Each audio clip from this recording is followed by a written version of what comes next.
Hey,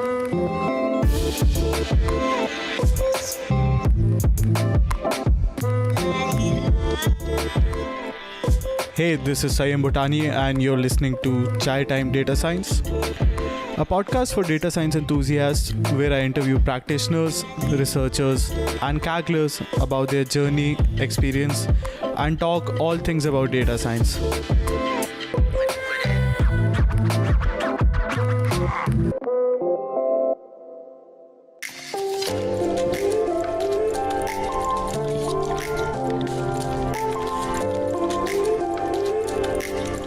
Hello and welcome to another episode of the Chai Time Data Science Show. In this interview, I interview not just one of my machine learning heroes, but a machine learning hero to the complete Fast.ai family. I like to call it family instead of community. Fast.ai hero Radek. I think this is one of the most honest and the best interviews in terms of the transparent Kaggle, learning to learn, and how to approach machine learning problems or machine learning materials advice. Radek has shared his journey with complete honesty about how he went about learning the fast AI materials, how he went on to smashing the Kaggle competitions that he participated in, and his journey on learning to learn about all of the materials, fast AI and beyond in the machine learning world. We, of course, talk a lot about learning to learn, fast AI, and Kaggle, all three together and individually as well. I'm really excited to share this interview. I honestly feel this has been the one of the best interviews I've done on the series. And I really recommend that you stick to the end of the interview for all of the amazing advices. This is one interview that has every single answer that I wish I could hang near my work desk. So I hope you enjoy it as much as I did. A quick reminder to the non-native English audience, this along with all other interviews have checked English subtitles, so remember to enable them on YouTube if you're watching it on YouTube.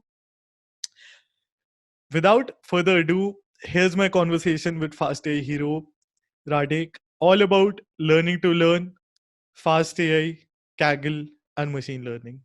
Please enjoy the show.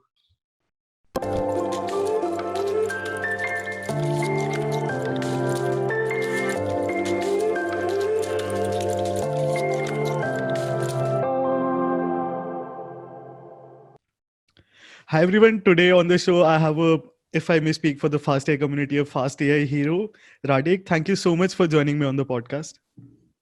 Thank you so much, Sanyam, for having me. Super happy to be here. Thank you for your very kind words.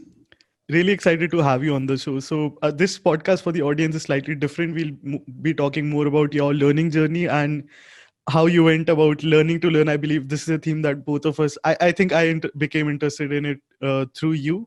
So can you tell us why you started learning machine learning? As far as I know, it wasn't because you were interested in getting a job. It was out of pure passion for you.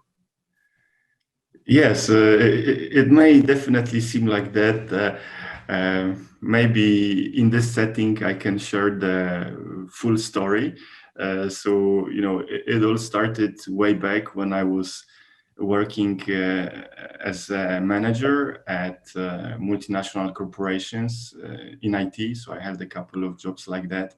And these jobs were making me absolutely miserable. I wanted to change something in my life. In my professional life. And back then, my perception was that, hey, if you want to be doing something else, you have to learn something. That was, now I see it as a misconception probably, but that was my take. And there were all these MOOCs that started coming out.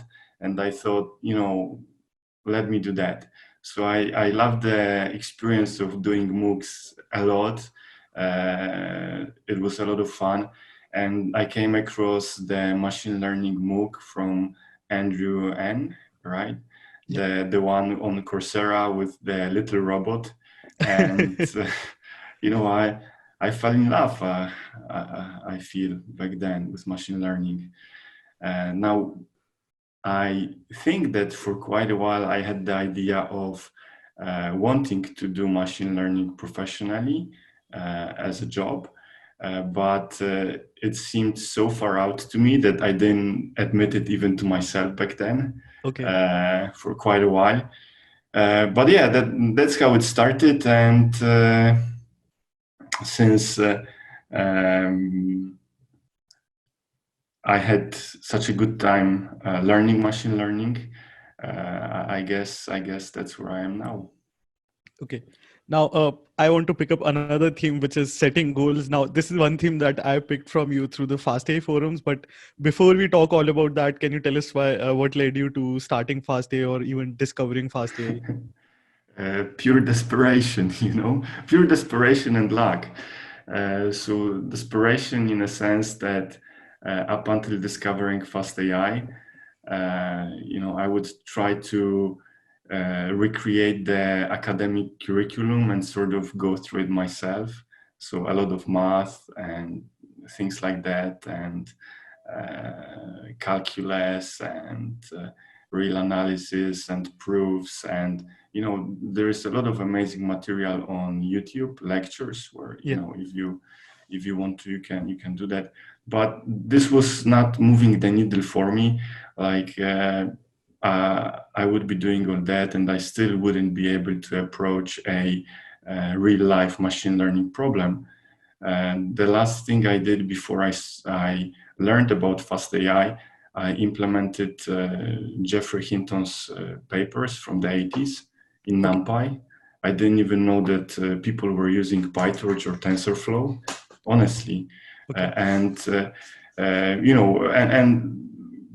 then I saw this post from Rachel Thomas on Hacker News Mhm. saying that, hey, we're doing this course. I became interested. So I did Fast AI V1 Part 2. And I did that, but the ideas shared there on learning seemed so far out to me, and it was hard to catch up on part 1 of the course and be doing part 2, that I have given up. I said, this is it. I stopped doing machine learning at Okay. all, because I already had my older daughter then, and I thought, well, I cannot be spending that much time on an activity that will probably not add value to my professional life at any point in time. So it Yes. was basically like pursuing a hobby, and a hobby that would require a lot of time. So I dropped machine learning altogether, and for 5 months I focused on learning web development, continuing to learn web development. I already had a web development job back then, and learning about software engineering, because that's what I thought that where I would go in my life Mhm. professionally. And I checked the server logs later, and for 5 months I haven't even touched machine learning. Okay. But then I saw um, um, I saw a post with Fast AI V2 coming The out. newer Fast version. AI, the course, the version of the course. Yes, Okay. it was the Fast AI V2 part 1. And I said to myself, well, it was purely emotional. It was not very logical, but I felt like, the thoughts from the course that Jeremy shared on learning, they were sort of like growing in my mind over those 5 months. And I thought maybe I will give this completely different approach a try. Just one last try, let me do it for a couple of months. If I will see that there are no results, I'll drop it for sure. But it turns out that the approach works really well. Yeah. So I haven't dropped machine learning yet, and it seems that maybe I will never do so. Awesome. I think I definitely share the struggles of everyday MOOCs with you. I've already written about it in a few blog posts, but we'll talk more about that. Can you tell us what made you stick through Fast.ai? Even on the forums, you had constantly mentioned you were always on a fight with yourself also about your schedule. How did you stick to Fast.ai? Fast AI works. That's the main reason I feel. Um, it brings results. Like I could see myself making progress, and I was discovering this new way of learning. I could see that I was starting to do things that I would I was not able to do a couple of weeks or months before. So that gave me the energy to keep going. Now, yeah, that's basically it. Now, this for me at least was a completely new paradigm, because I was in university back then where you are taught the bottom up approach, which pretty much all of the world follows. Did you find the top down approach very intuitive? Were there any fallouts with that? No, I unfortunately used to be a very good student at school. It's, one of the biggest downfalls in my life. So I had this bottom-up approach ingrained in my mind. And no, like what Jeremy Hard was saying in the videos, it sounded absolutely crazy. It sounded crazy. It felt crazy. It felt like I was not doing any work. I think Like it still I does was. for me at least. Yeah, you're right. It never this notion. If you spend 12 years plus in this academic system that's very strict and very old school, yeah, this feeling doesn't go away. Where you know you want to know things, and the way you know things is if you can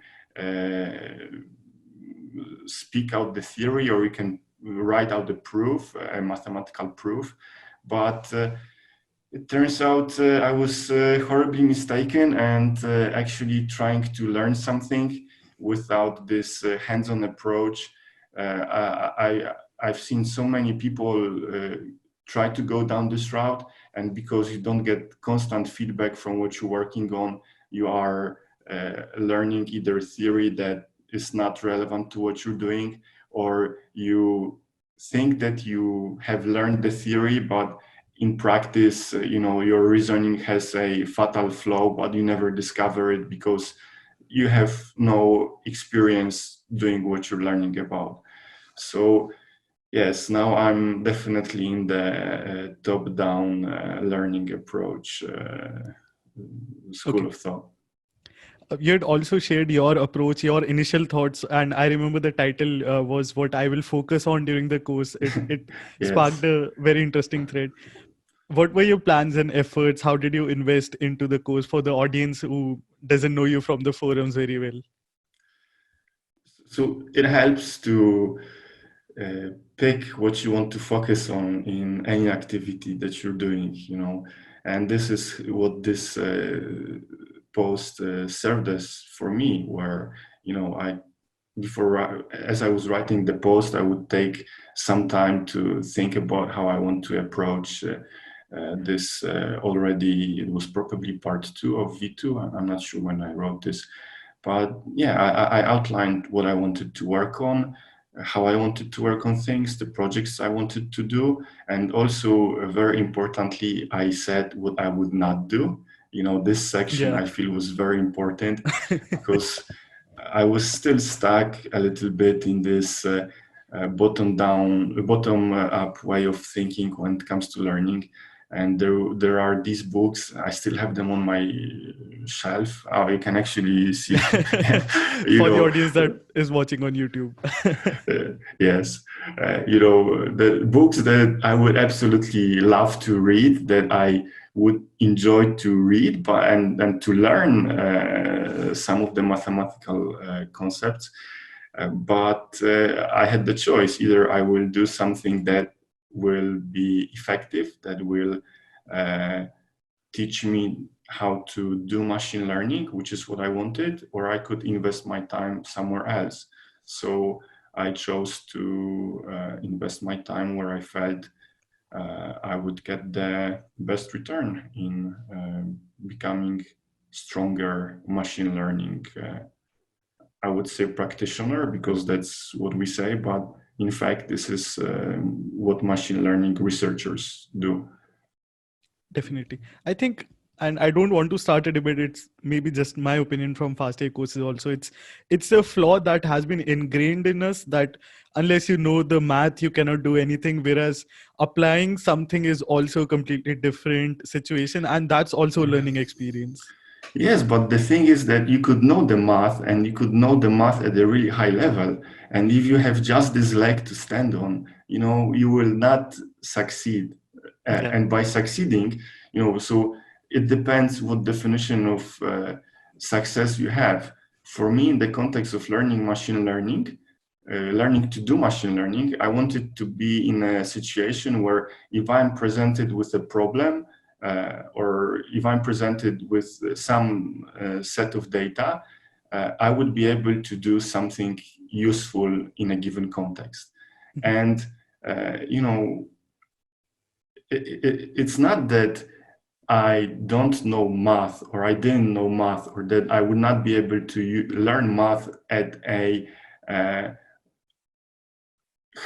high level of some sort of high level, because this in fact felt easier for me to do. This is what I have been doing for my entire life when in school. But it was not bringing me the results that I wanted. So it was hard to start doing something else, to open up a Jupyter notebook and call a method that did something, and then try to understand how it worked and how we can use it to good effect. That was actually hard work. So when somebody portrays learning math as the absolute pinnacle of you can do in life, I feel that maybe they feel like that, and that's fine. But if I were to keep learning math and theory and whatnot, I would have chosen the easier way out, at least for myself. So doing Fast.ai was a challenge. I definitely agree with you on that. Now, I remember you were very laser focused on studying what Jeremy suggested and working on a very few things just around the lectures, not way too out of the lecture. Can you elaborate on your approach for the future students who might like to get inspired or follow this path?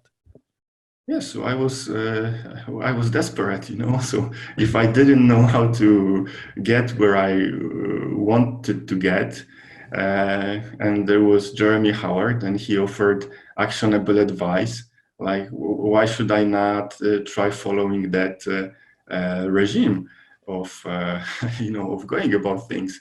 So I approached this. I somehow managed to approach the advice with an open mind, and I tried to implement it as best as I could. And initially it was just working with Fast.ai material, but very soon I was able to apply the same approach to, coming up with my own ideas or with my own data sets to work on, and then Kaggle. So yeah, it was just a natural extension of what happened in the course. Okay. Now, especially I think a few of us really struggle with finding the homework because Professor Jeremy isn't very strict with homeworks per se for the students. Yes. Okay. All right. So I see. Yes. As for the homework, so in the lectures, Jeremy Howard explains how you should probably go about learning this material. And the way is you listen to the lecture, you see what is being done. Then after the lecture, you open a notebook and you step through each cell. You run the code, but you don't run it blindly. You run it and then you see what happened. You see what were the inputs, you see what were the outputs. If you're feeling particularly adventurous, you can even maybe look at the definition of the methods that you're calling. So that's the thing you should do first of all. Then secondly, you try to reproduce the notebook without looking too much at the notebook. Now that's obviously impossible, Yeah. to do this. You still probably will have to look at the notebook quite a lot, but that's okay. And then the third step is to take the lessons you've learned in the lecture and apply it to maybe a different data set, or maybe write some post on the forums or write a blog post about what you learned, sort of to hold the ideas in your head for a little while longer and look at it from different perspective. And that's how you learn. Now, the interesting thing here for me is that Jeremy Howard explains how to find the homework, how to do the homework quite a few times in the lectures and also on the forums. So I think that if people are asking the questions, I don't know what homework I should be doing and where to find the exercises, what they might be saying is they are having maybe, like a motivation problem where they don't feel that this approach will be effective. And to that, I can say that probably the first point to start to overcome this is to actually realize that this is the reality of life. If you want to learn this, you have to sit in front of your computer and spend some time with things that might seem basic, but they're not actually basic. This is the hard work of learning of learning something, doing the top to bottom approach, and I'm convinced that this approach works. I definitely agree on that. Another thing that Jeremy mentions quite often, but very often, running in the course is do Kaggle. Now, I used to feel very intimidated about going on Kaggle because the notebooks are complete. They work very well on the data set that Jeremy showcases us. But there's absolutely no clue of how to take that approach and apply it on Kaggle. At what point did you feel confident enough to jump on Kaggle and absolutely smash it on the leaderboard? So it was a natural progression, I felt. Basically, I was in this line of thought of learning from the lectures and coming up with my projects to practice things on. And initially, when I started with Kaggle, I didn't smash anything apart from maybe, smashing my head against the computer screen, because yes, you need a completely different, you need to learn additional skills. Skills, again, that might seem, very down to earth, but they're actually the meat of doing machine learning in the real world. So, moving data around, processing data. I remember the first competition I worked on, and I started very late in the competition, but I didn't even get past copying the data and resizing the data so that I could feed it to a model. Because there was so much data, I had to learn how to use a cloud VM. So, and then how do you move code across from, your workstation to the cloud VM? How do you ensure that you have the right things installed there to do work? How do you even connect to that machine from your local computer? How do you edit code? All of this, you pick up along the way. And in fact, as you start making money doing machine learning, you will find that these are the skills that are superbly important and where you will spend most of your time, delivering real value to the business. It will not be in seeing whether, I don't know, ReLU or leaky ReLU works better for this given problem. It will be, having a budget of 40 hours and trying to blow your customer away with the results that you can bring. Yeah. And so you are learning, doing Kaggle, you are learning something that is extremely valuable. I definitely concur with your advice, and especially things such as setting AWS, where you just put in your credit card and you have absolute no idea about, you type in a few words and the terminal goes crazy. Now you're feeling your money is going away into that terminal. Yes, yes, exactly. And the good thing is that you can search for answers because, it's not 10 other people in the world who are trying to do the same thing. It's, thousands of people who are faced with the same problems. So, yeah, you try to solve the problems and you learn. I think there's also two different sides of it. You, I know, are on the extreme other end, the person who wouldn't ask for advice after you've exhausted every single option. And then there's the other crowd of, I think, the bottom up approach from university, who just go to their professors for every single question. How do we continue searching even though you feel completely desperate, you don't have any answers, it feels like drowning and you're gasping for air, you don't know anything what's going on? I think you have to be humble in that, we all maybe, or some of us maybe imagine that we will spend a week on doing an online course and tomorrow we will be doing cutting edge research and we want to focus on, I don't know, coming up with a new activation because that might seem, amazing or interesting. But it's like in martial arts or in any discipline, you need to learn the basics, you need to learn the fundamentals. If you want to become a good cook, you need to learn how to add salt. We don't go do fancy things.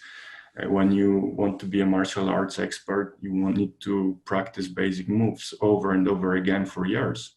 And same with machine learning. You need to practice the basics, and the basics are moving data around. They are the val train test split, and you need to be doing this over and over again. So yeah, this is hard. Obviously, this is hard if you've not done this before. And it's okay if something that is maybe frowned upon by people in certain circles, that it feels challenging to you. But if you learn things like using the terminal, like a bit of DevOps, you suddenly start having these superpowers, and it's absolutely worth your time. So I would say, do not despair. Be accepting of going back to learning basic things about doing things on the computer, and also if it's the case that you're having a hard time understanding some concept that seems too advanced to you, then the best piece of advice I can give you here, because I struggled with that myself as well at some point, and learning how we learn helped me quite a lot. So you need to give yourself time for the connections in your mind to form.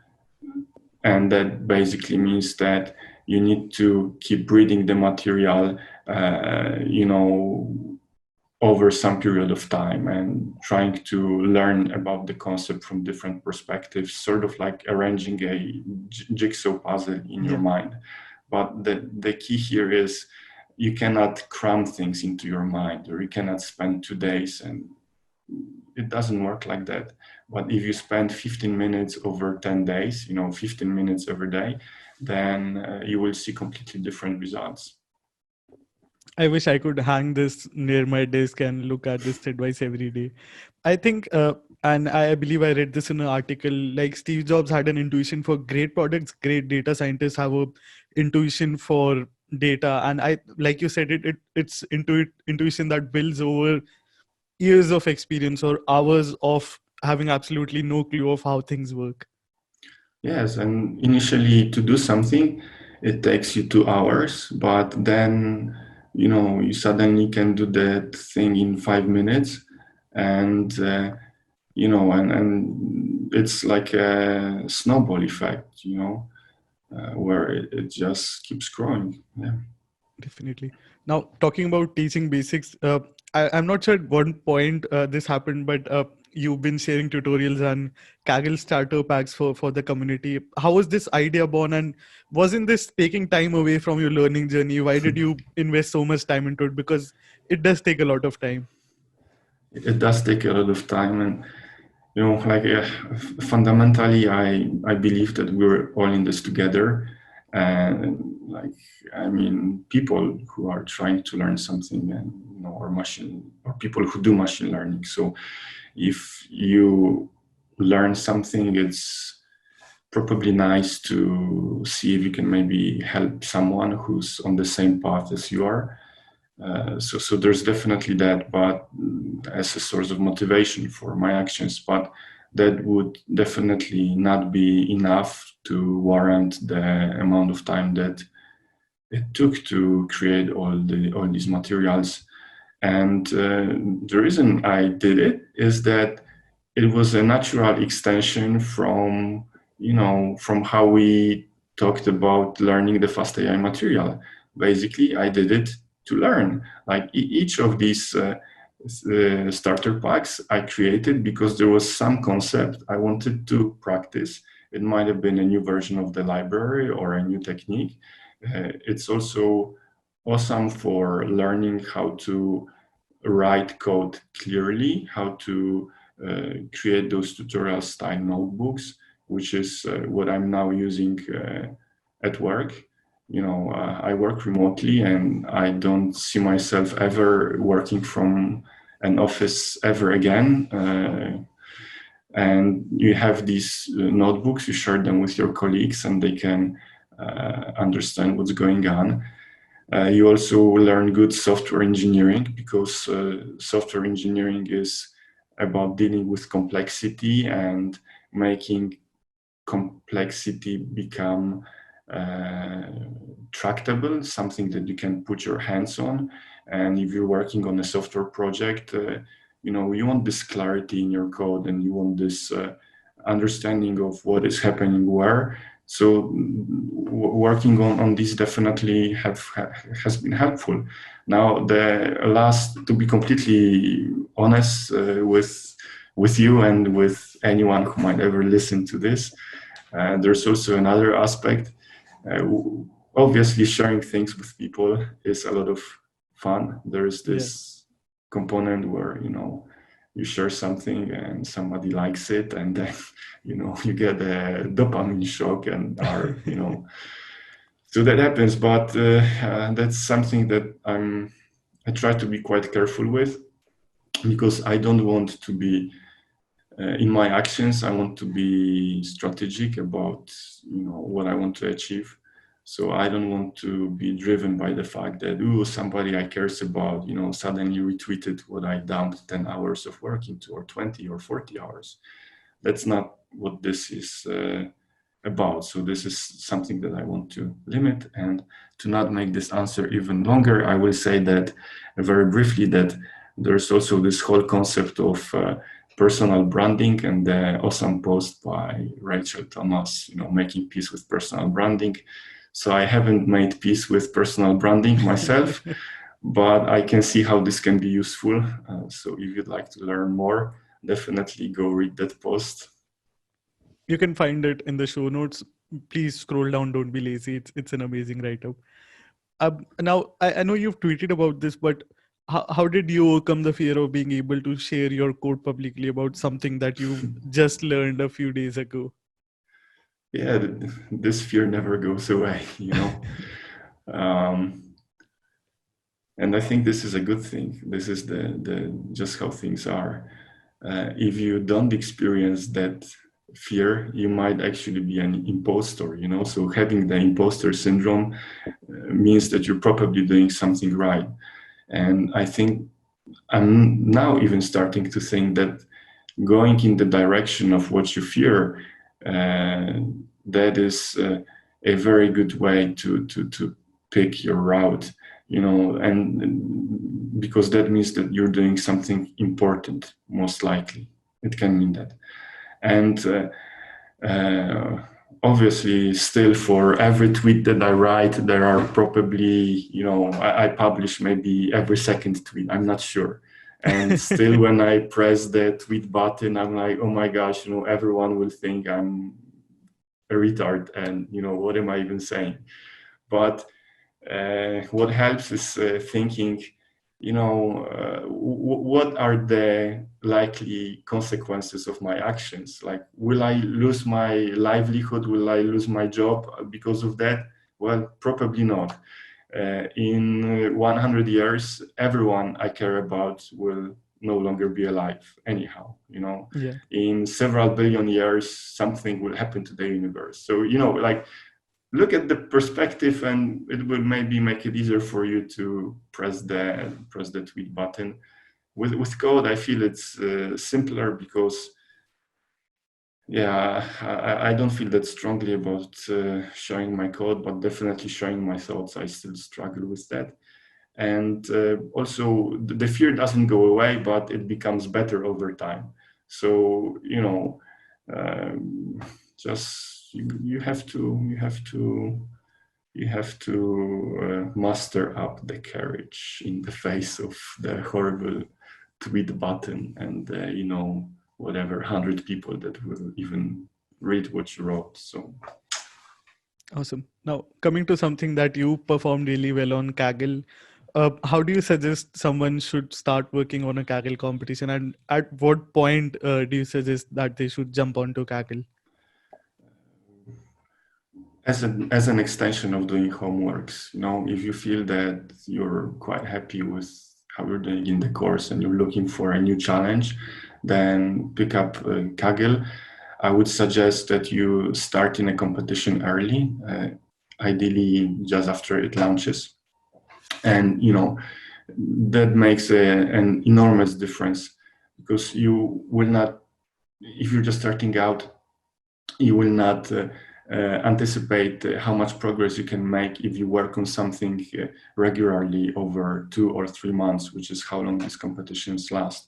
Mhm. Then each day read the forums for that competition. People share very useful things. It's important to stay in sync with what people are doing. Check out the kernels.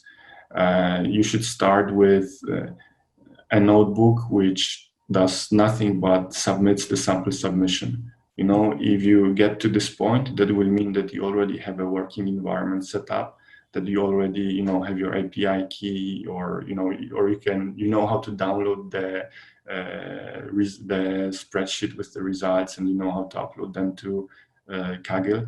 And then you build on top of that. You establish a baseline. A baseline can be just taking very simple averages or something like that. You submit that, you see whether your score changes.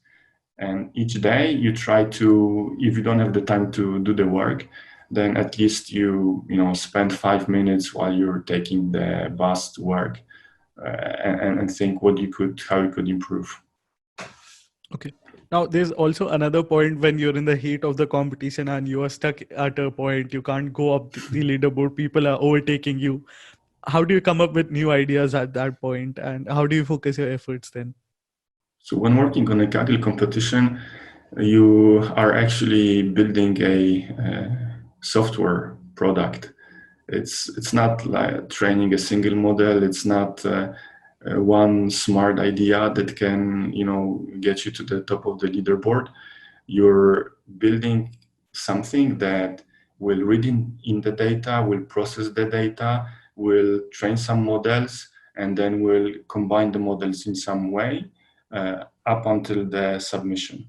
So the way it worked for me is I read Kaggle forums and write-ups for previous submissions that did well in previous competitions, and I've built this mental map of what a good solution to a Kaggle competition looks like. And basically, you look at the map and you see, maybe I should work on data processing. I read there that people are having good results if they use black and white data, for example. So let me try that. Or maybe I'm only taking a mean of my of outputs of my models. Maybe I should train a model on that. The secret sauce to Kaggle that takes you from struggling to all the way up to silver medal range and below and beyond is training with cross validation and also ensembling, these two things. So if you feel that you're at a point where you have a hard time improving, study both these concepts, and you will find that it's like an elevator to the top of the leaderboard if done right. There are many ways you can go wrong with that, but that would be that. Okay, there's the other approach as well: copy paste everything from the kernel and just keep working on ensembling. Should we do that? Do you recommend that approach initially? I don't know. If you're having fun, or if you feel that you're learning something, then sure. There are people who just mix submissions, and I haven't tried that, and also I find many of the kernels to be a little bit messy. So the code is hard to follow. So when I see something interesting, I might try to run the kernel, but then I open up my own notebook and I try to follow in the footsteps of what the author did, but refactoring the code as I go. And that is very good for your performance on Kaggle, because chances are you can improve on the approach of the original creator of the kernel. And the act of refactoring, actually, you can learn a lot doing that.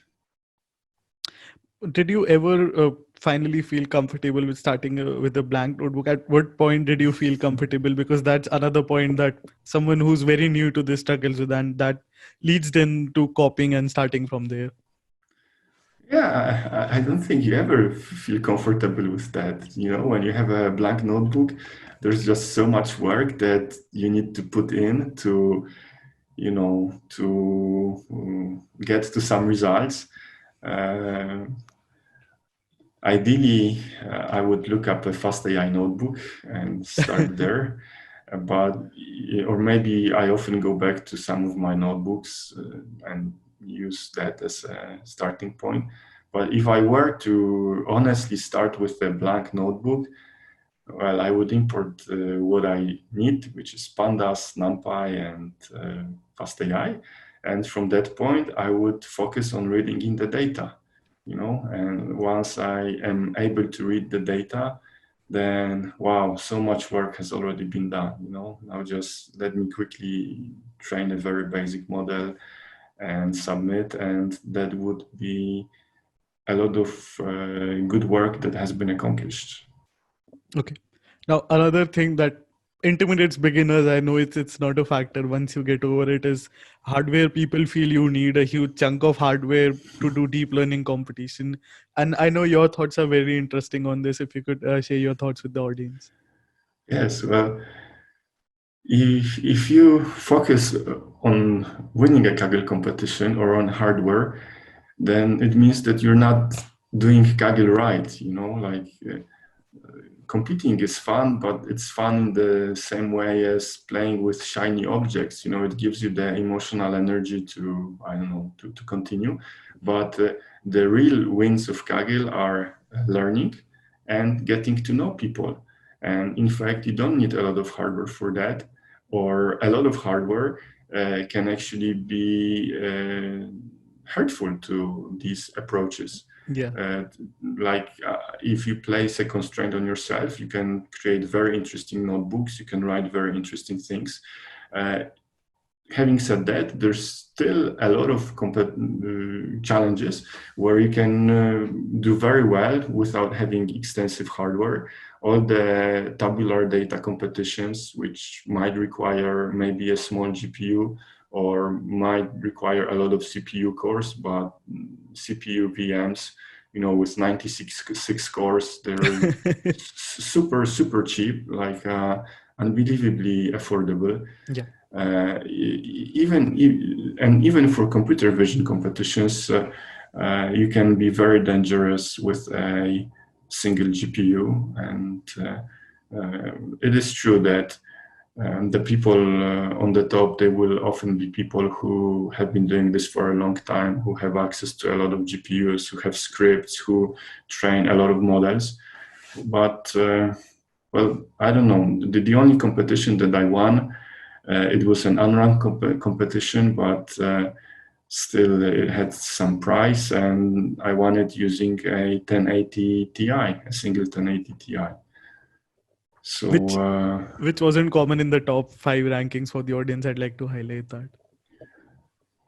it was a fashion competition, a materialist fashion competition. And yeah, there was some price, I think $1,200.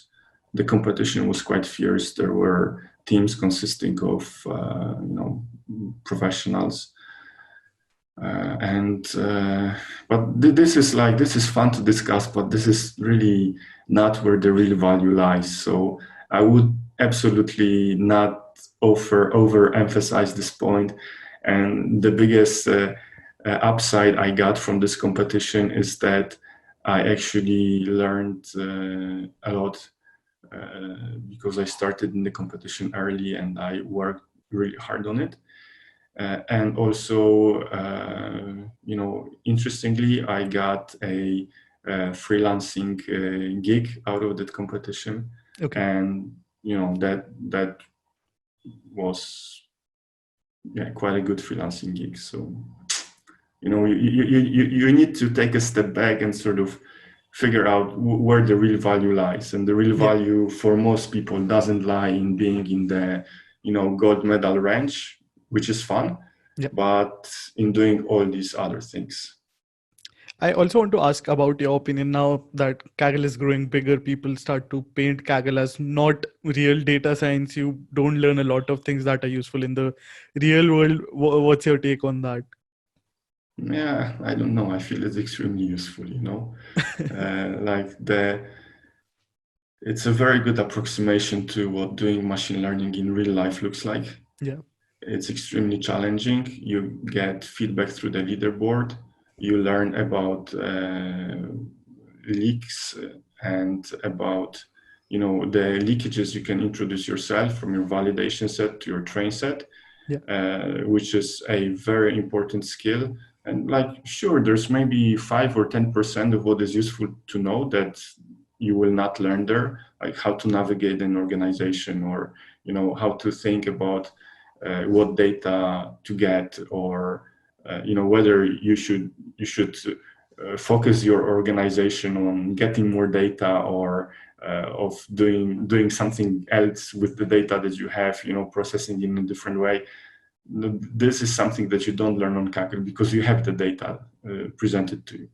But I wouldn't discredit Kaggle at all, and I'm not very active on Kaggle right now, but it's a great learning environment.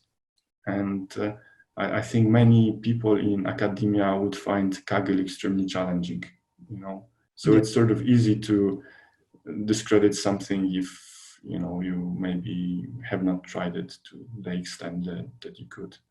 Very true. Now, talking about another real world skill that's very helpful, blogging. You shared many great ideas and thoughts in blogs. Again, audience, please scroll down to the show notes, check out Radek's Medium profile. But can you tell us what efforts or what does your pipeline look like while writing a blog? And how do you suggest someone should start with blogging ideas, even though they're in the early stages of their journey? So the best advice, again, comes from a member of the Fast.ai team, yes. And that's Rachel Thomas again with her blog post on why you should start blogging. It's something that I shared multiple times. And the advice is very simple. There is something that was challenging to you 6 months ago, 3 months ago. You now know how to do this. Write about that. This is a great way to start. Now, as you build up your blogging muscles, you might and consider blogging about something that you're learning. While you're learning that thing, it's amazing for structuring your thoughts, for going deeper. on a subject. Okay. Yes. Now, and you're all this you. is, Sorry, no, so just would like to add. Can I add one thing? please go for sorry. it. Just wanted to add that writing seems to be extremely useful in the modern world, and blogging allows you to learn how to be a more effective writer, and also everything that comes with sharing your posts. So, the experience of putting your work out there, becoming more accustomed to how it feels, then writing or doing something in a way that is useful to other people. Like, being useful and adding value is probably the most amazing business skill that you could have. Then also making it interesting in a way that other people want to listen to what you're saying. That is also, those are skills that allow you to operate in the modern world. So if you can learn all that by blogging, I think that's an extreme win. And you had mentioned, we've discussed this on the forums as well. These are not intuitive ideas. All of these skills aren't something you are born with. You have to feel uncomfortable. You have to go out there and put something out there, especially if you are Yes. broadcasting something, if you are creating videos Yeah. or blog posts. Yes. This is not comfortable, This is not easy. For some people, it might be even harder than for others. And it's not intuitive, like you said. That's the value of the Fast.ai course, that you have Jeremy Howard, and he tells you all these things that a person living in Łódź, Poland, in the middle of nowhere, would never learn about otherwise, that they are important. Or, how to structure a machine learning project. Try learning that from a machine learning book. Like, good luck with that, Yeah. Or that it actually might be useful to be on Twitter, to read the thoughts of other people who maybe know way more about the field than you do. That's already very useful.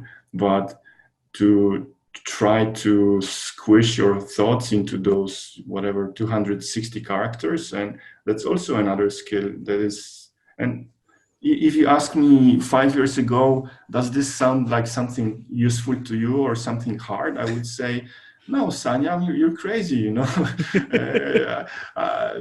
leave me alone. I'm trying to understand this mathematical proof, or, I'm working on back propagating through all the layers of CNN, because that's what I would do back then. But no, this is not the entire story.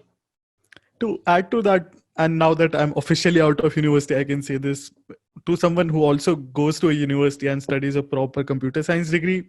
These things weren't taught there either. Those courses are taught by academics who haven't ever done a real data science job or a real data science project. Even they have absolutely no idea, even though someone might feel intimidated. Okay, I'm sitting next to a computer science major. No, you're not. You're sitting next to someone who just knows the theory. Yes, and computer science theory. Yes, it's useful in very specific situations, on the job. Like, that's putting it very nicely. And Yeah. like I know that in the United States, in colleges, the material is even slightly different, slightly more practical than it is in colleges such as in Poland. I'm guessing it's probably similar to India. Definitely. So some of the things people learn here when they go to college to study computer science, you could learn some, like, for example, in Łódź, not long ago, they were teaching Ada, which is a computer language from so many years ago. And it's just because the professor knew this, and they are 60, 70 years old. So yeah, but let's not go to that, because obviously we love all the people who study and learn. And if you're learning computer science, I think you should feel good about yourself. And so yeah, it's just many paths in life, and you might want to complement your skill set with something that feels different. And if you're not, please don't be intimidated by it. I can guarantee you. Now, coming to working on tutorials, what's your motivation continuing to do it? You don't monetize, so to speak, your content. You don't do it to break into the field. Why do you spend so much time away from doing projects on creating courses, creating forums, creating blogs, or video tutorials? To learn, to continue learning.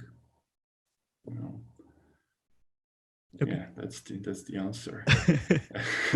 To continue learning, and of course, right now that I have a full-time job as a machine learning person, I can give maybe less time to these activities, but I still feel that continuing to learn and doing something that can be useful for other people, those are two things that I want to continue working towards in one way or another.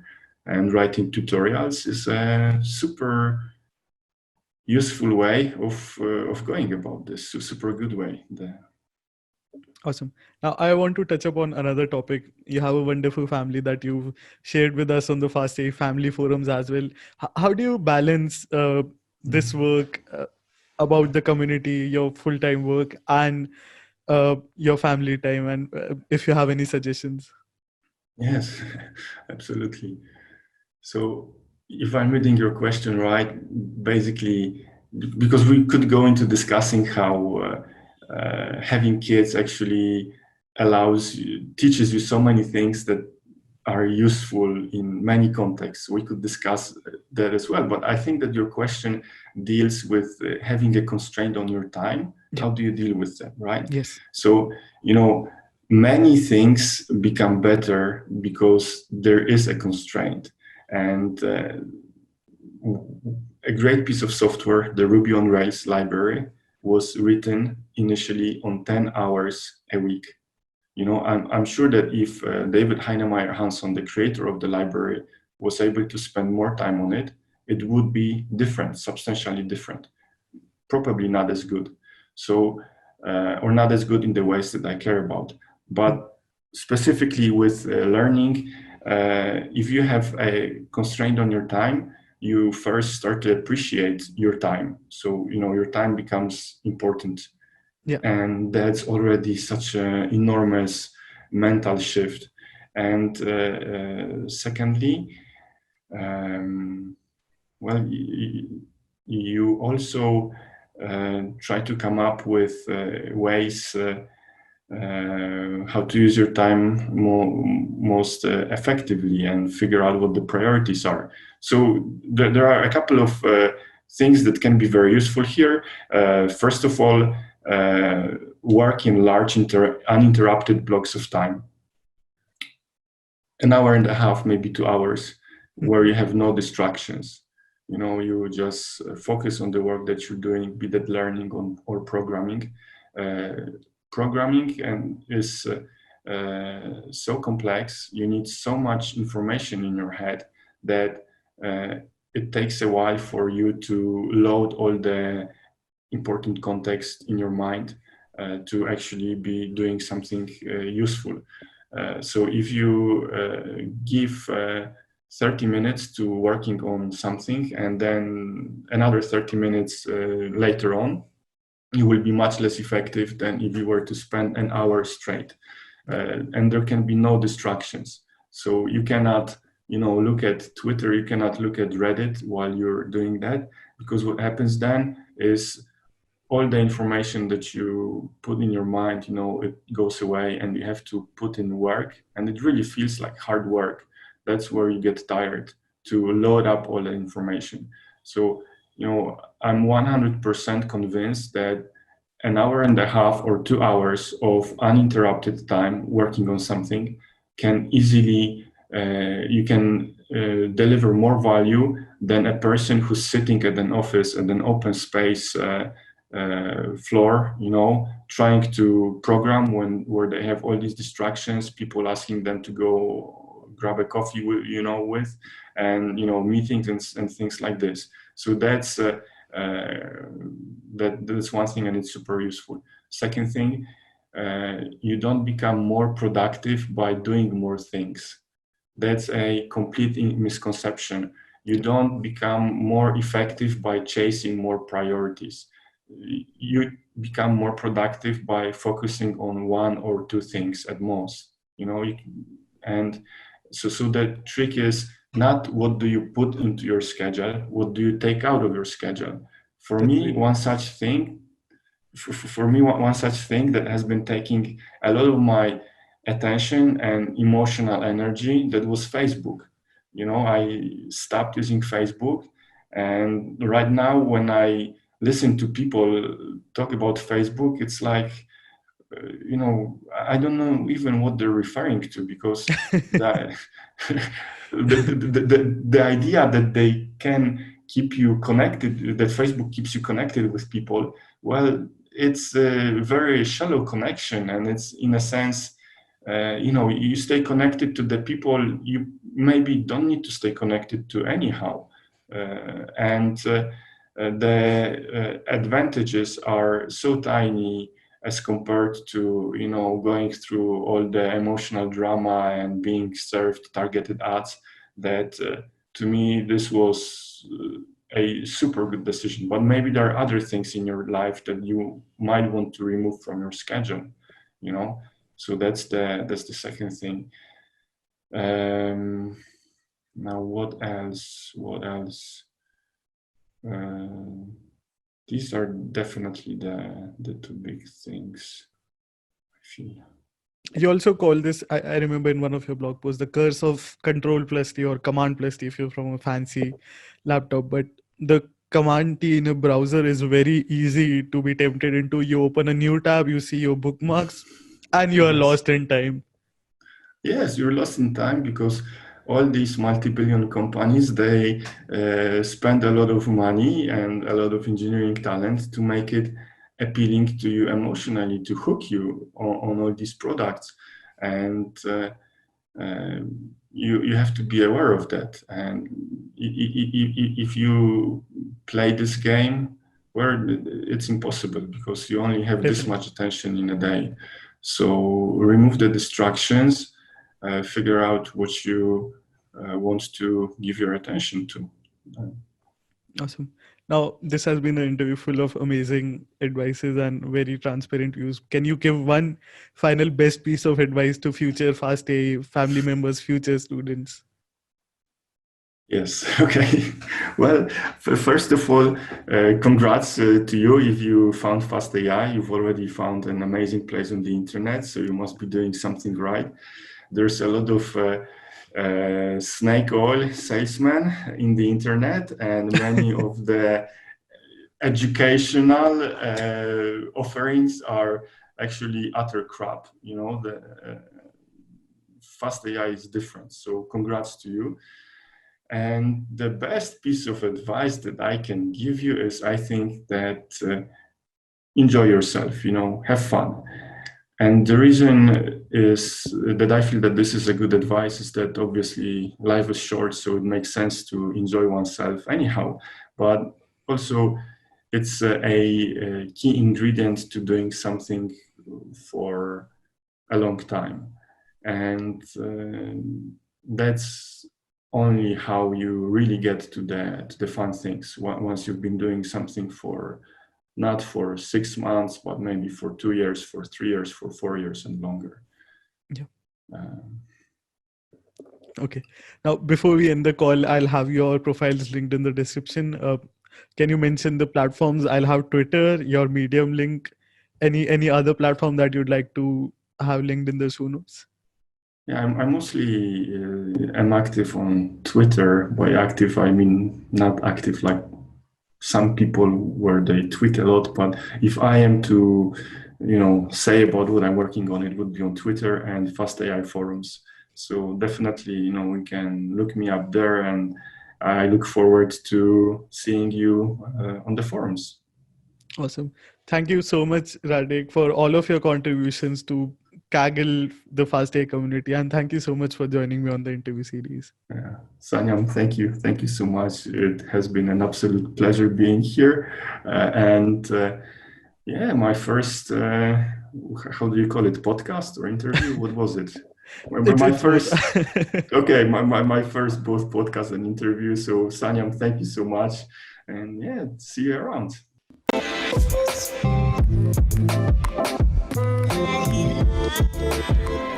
Thank you so much for listening to this episode. If you enjoyed the show, please be sure to give it a review or feel free to shoot me a message. You can find all of the social media links in the description.